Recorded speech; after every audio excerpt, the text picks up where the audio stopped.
hari ini kita bisa memperingati satu anak yang menjadi contoh untuk itu, ialah Carlo Acutis. Anak itu lahir di Inggris, di London, pada tanggal 3 Mei 1991 dari keluarga kaya dari Italia yang bertugas di Inggris waktu itu, dan sesudah itu kembali ke Italia.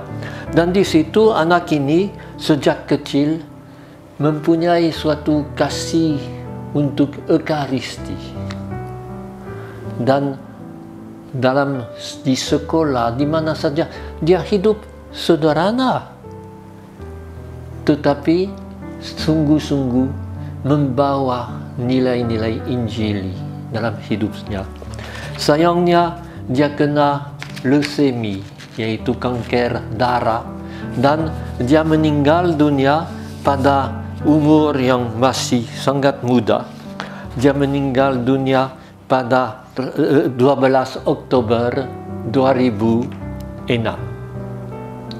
Dan karena langsung dianggap bahwa dia boleh dijadikan orang yang dinyatakan kudus, maka akhirnya sesudah proses yang biasa, dia dinyatakan sebagai orang beato, belum kudus tetapi beato, pada tanggal 21 Februari 2020. Dan yang juga menarik ialah waktu sesudah beberapa tahun digali tempat di mana dia dikuburkan, dilihat bahwa tubuhnya masih utuh. Yang menarik dalam anak itu ialah justru kesederhanaan kekudusannya. Dia tidak membuat mujizat, dia hanya memperhatikan orang miskin. Dan ini yang dikatakan oleh Sri Paus Fransiskus tentang dia, yang membuat aku kagum dengan anak itu ialah kesederhanaan hidup sucinya. Saudara sekalian, kita hari ini, hari Rabu, melanjutkan renungan tentang kata Yesus terhadap orang Farisi dan orang ahli Taurat, di mana dia berkata bahwa celakalah kamu. Celakalah, bukan terkutuk. Ini Yesus kasihan dengan mereka dan mau justru supaya mereka bertobat, meninggalkan suatu agama yang hanya agama lahiriah. Kamu membayar kesepuluhan dari semua sayur, pun dari rumput-rumput yang liar.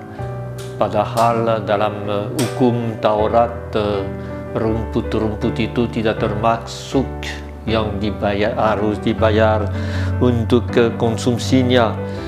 Dan lalu Yesus berkata, tentunya ikutlah aturan, tetapi utamakanlah kasih kepada orang yang justru menjadi guru-guru untuk agama, yaitu ahli-ahli Taurat, ahli-ahli kitab suci.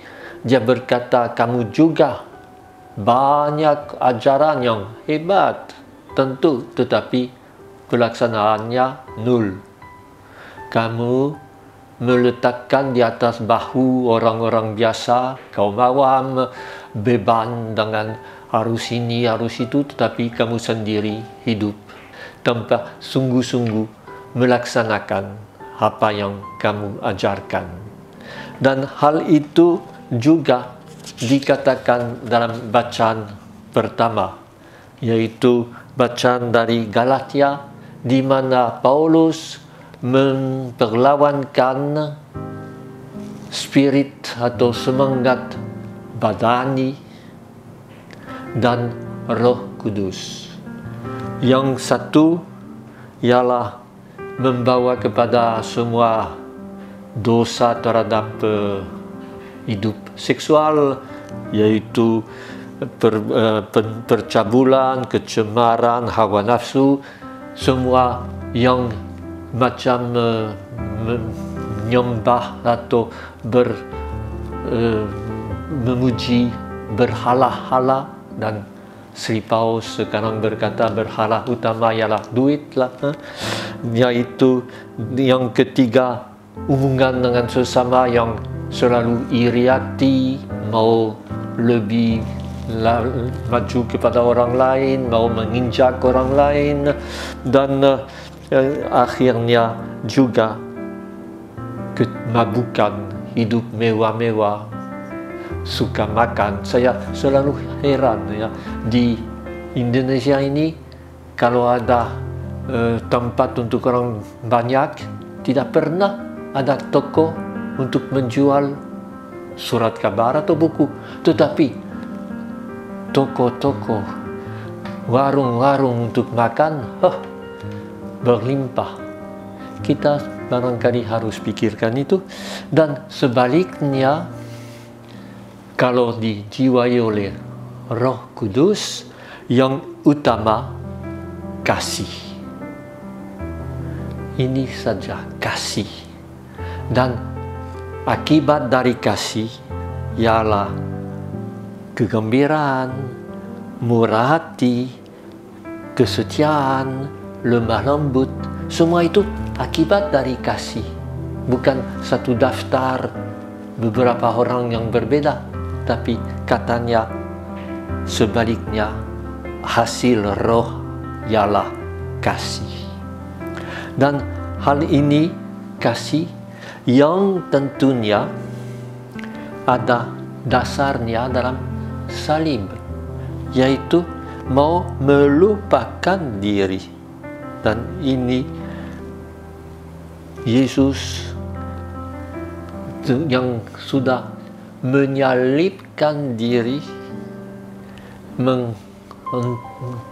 mengangkat kita untuk menirunya.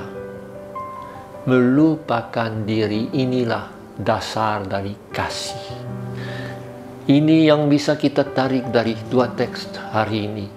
Bukan apakah harus bayar untuk ini, harus buat itu, tetapi apakah kita hidup dalam kasih.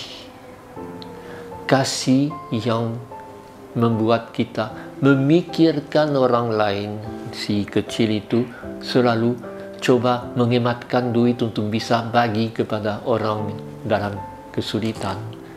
Kasih yang buat kita melupakan diri, siap membawa dalam diri kita salib.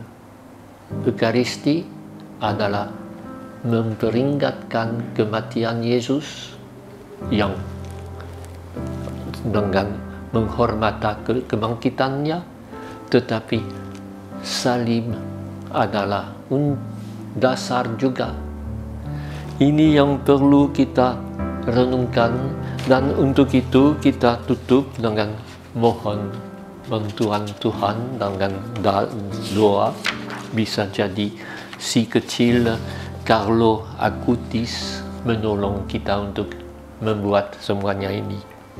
Maka kita berdoa, Allah Bapa, sumber kekuatan, Engkau menghadirkan Kristus yang menjadi teladan hidup menurut bimbingan Roh Kudus.